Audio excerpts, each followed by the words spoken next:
नमस्कार दोस्तों, आप देख रहे हैं चित्रकथा टीवी। बहुत ही पुराने समय की बात है। यशोमती और गिरिधर के घर में बड़े ही जतन से एक पुत्र का जन्म हुआ, जिससे यशोमती और गिरिधर बहुत प्रसन्न हुए। उन्होंने अपने पुत्र का नाम रखा कुंडलिक। वे दोनों बड़े ही धार्मिक थे।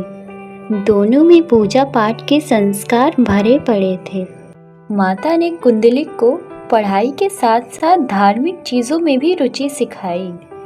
धीरे धीरे कुंडलिक की यह रुचि बढ़ती चली गई। एक दिन माता ने कुंडलिक को भगवान जगन्नाथ जी के बारे में बताया कि भगवान जगन्नाथ जी की रथ यात्रा क्यों निकाली जाती है।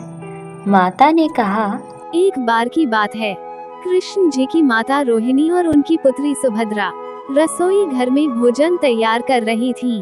तब कृष्ण की रानियों ने आकर माता को घेर लिया और उनसे प्रश्न किया, हे माता, कृपया हमें भी बताइए ना कि हमारे नाथ बचपन में कितने शरारती हुआ करते थे।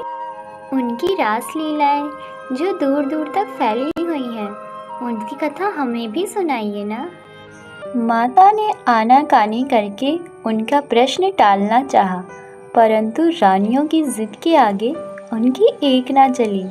तब उन्होंने मन ही मन यह सोचा कि सुभद्रा के सामने भाई कृष्ण की उनकी गोपियों के साथ उनकी रास लीलाएं सुनाना कुछ ठीक बात नहीं। इसलिए उन्होंने कृष्ण और बलभद्र को आवाज़ लगाई, पुत्र कृष्ण, बलदाऊ, दोनों शीघ्र यहाँ आओ।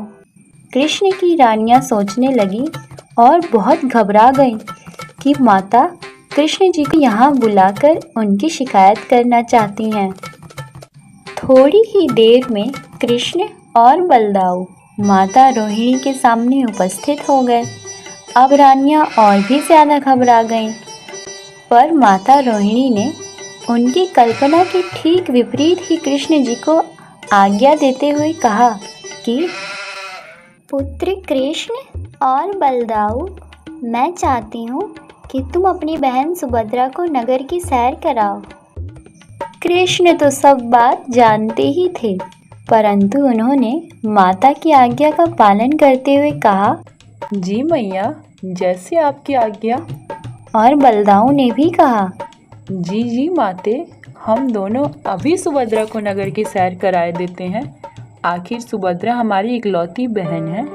माता के द्वारा यह बात सुनकर सभी रानियों के हृदय में जान आई, जिसके बाद जगन्नाथ जी और बलभद्र अपनी बहन सुभद्रा के रथ पर बैठकर नगर घूमने गए। तब माता रोहिणी ने रानियों को कृष्ण की मधुर रास लीलाएं सुनाई।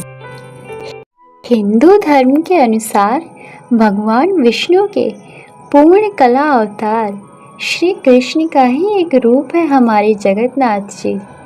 जगन्नाथ जी जिसके बाद अपनी मौसी के घर गुंडीचा भी गए और 7 दिन तक वहां रुके।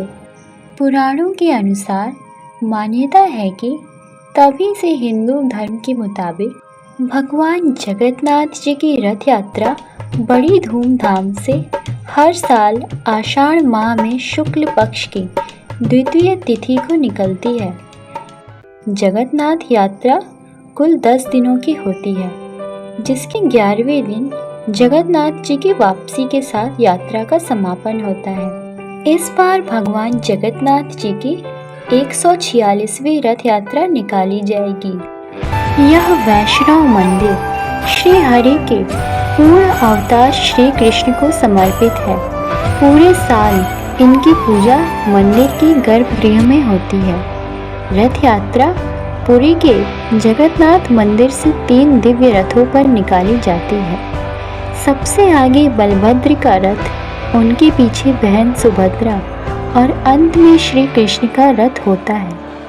आषाढ़ माह में 3 किलोमीटर की अलौकिक रथ यात्रा के जरिए हमने इन्हें गुंडीचा मंदिर लाया जाता है।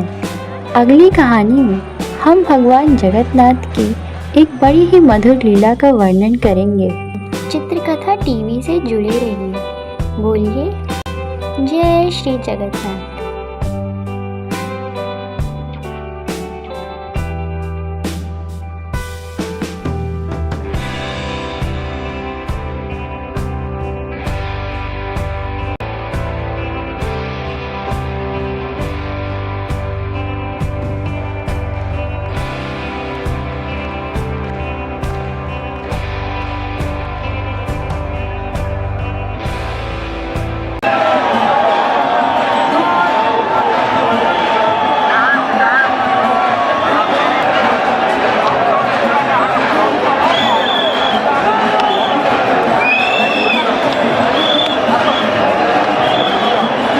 मिलेंगे आपसे फिर से एक नई कहानी में।